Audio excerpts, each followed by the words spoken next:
यांची उपस्थिती आपल्याला लाभणार आहे।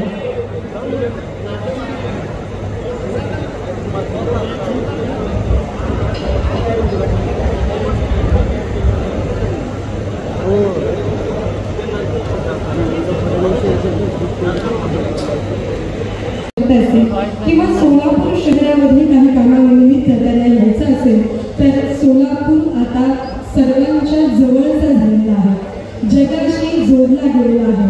सन्माननीय मुख्यमंत्री नामदार देवेंद्रजी फडणवीस साहेब यांनी आपल्याला आश्वासित केलेलं होतं की सोलापूरचा विकास हा नक्की होईल आणि त्यामध्येच एक आश्वासन होतं की सोलापूरची विमान सेवा पुन्हा एकदा सुरू करून देऊ आणि म्हणूनच त्यांनी दिलेला शब्द पाळला आणि